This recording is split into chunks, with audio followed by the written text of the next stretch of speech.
Honestly, after seeing this, I want nothing more than just to go and book a trip to Singapore. Place looks amazing.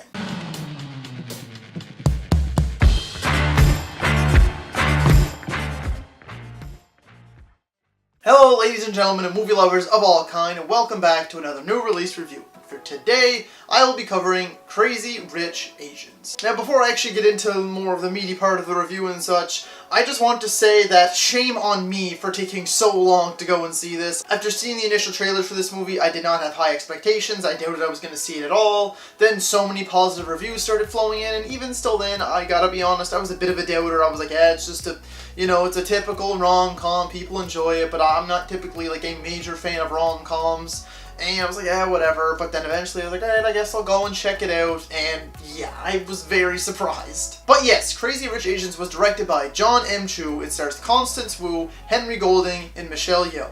And Crazy Rich Asians follows Rachel Chu, played by Constance Wu, as she travels to Singapore with her boyfriend to finally meet his family after a little over a year of dating, only to find out that his family is one of the richest families in all of Singapore, if not the richest family. So to start off with the positives, guys, first and foremost, the cast in this movie is great. Honestly, across the board, everyone does a great job. No one sticks out like a sore thumb, enough for me just to say only the leads are good or only some people or everyone but this person. No, everyone across the board honestly played their role just fine. They did exactly what they were supposed to do, said what they were supposed to say, and they did a fine job. There are some cliche characters in here, like, the mean girl and the ex-girlfriend and the overprotective mother and things like that, but they all play their roles very well. And the thing that I love the most is I felt they all meshed so well together. There was no awkward interactions. Everyone felt like real family, real friends, and they blended so wonderfully together, and that made for a much more enjoyable experience rather than just this weird clunky dialogue between people that I've never met before this.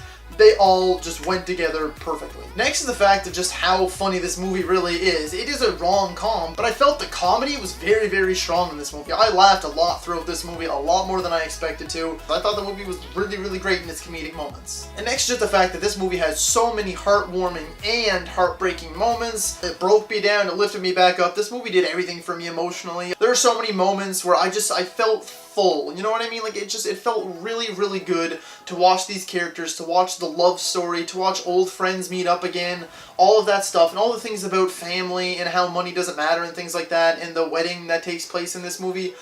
In the love stories overall, there are multiple love stories throughout this movie, all those things felt very, very natural. But at the same time, there were also a lot of moments that were heartbreaking, like how, you can tell from the trailers, the family isn't accepting of Rachel because she's not rich. She doesn't come from a rich family. She's a New Yorker, born and raised, so she is an Asian American. They put so much emphasis on it all the time.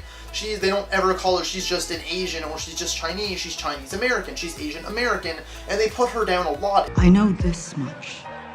You will never be enough. And you really do feel for her because you can tell she truly loves her boyfriend Nick, but her family just doesn't want her. They don't want to accept her, and that really does just tear you apart. Next thing on the list is that the fact that this movie felt very believable. I know for a fact that there are families out there that are this insanely rich, this crazy rich.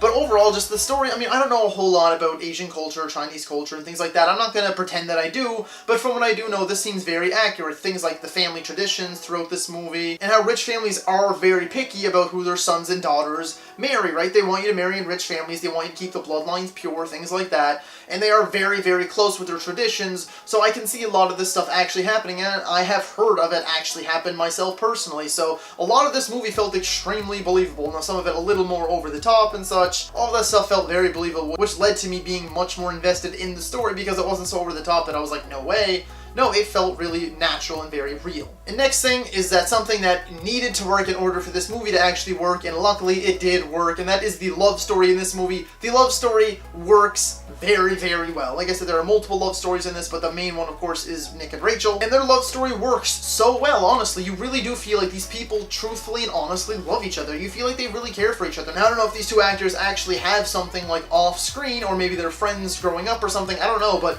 they felt super just natural together. They had this just kind of bond that really did feel unbreakable. You really did feel like these characters loved each other, and honestly, I loved every single thing about them. I adored their relationship. Whether they were in New York or in Singapore, just they had this amazing chemistry, and it worked so damn well in this movie. Like I said, this movie was riding on it because that's the centerpiece of the movie, and they killed it. They did a great job. The next positive is Ken Jeong and Awkwafina in this movie. They were probably my two favorite characters in this movie aside from the main two.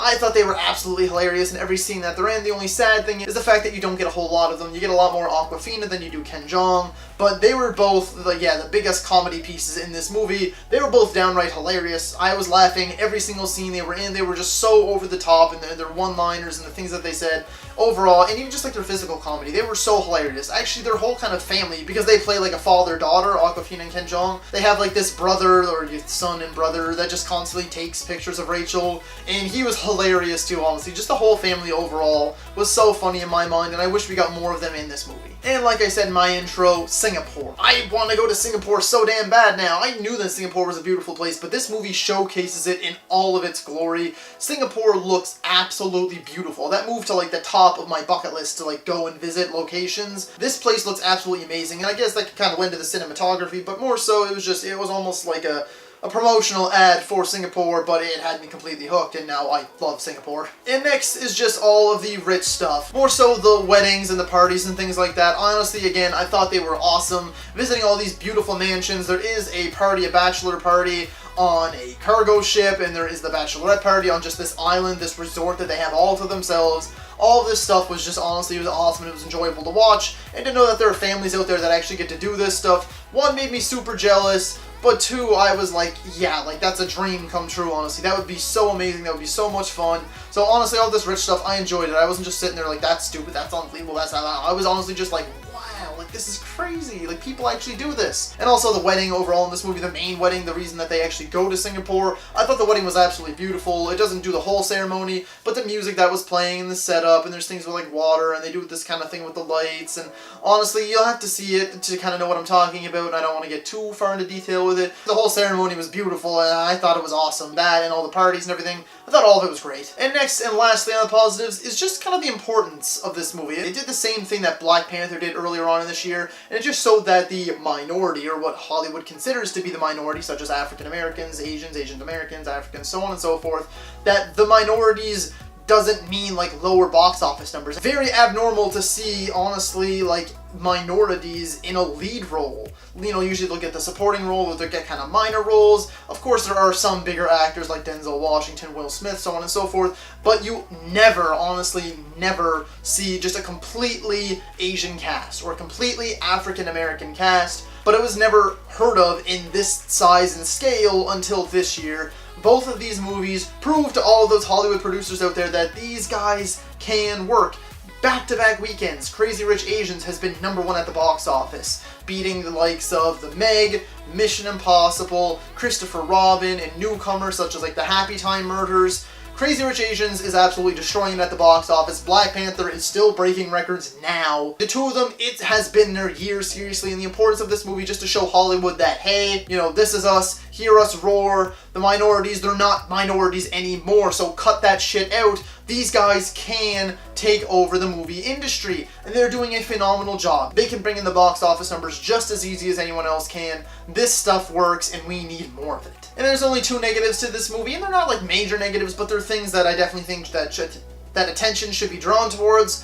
Firstly, is I felt there were a few too many characters in this movie. There are some other plot lines that kind of do their own thing, and they don't really get a whole lot of attention, but it just kind of feels out of place sometimes when you cut to them, and some of them don't even really get like this great resolve or anything like that. But I did feel there were too many characters. Now, a lot of them are enjoyable when they're on screen, and like I said, none of them did a bad job. I just felt like there were too many for me to keep track of. Like, wait, how is that person related? How do they know that person? What's that person's name? I don't honestly remember almost any of their names besides Nick, Rachel, Auntie Eleanor, and that Astrid, I believe.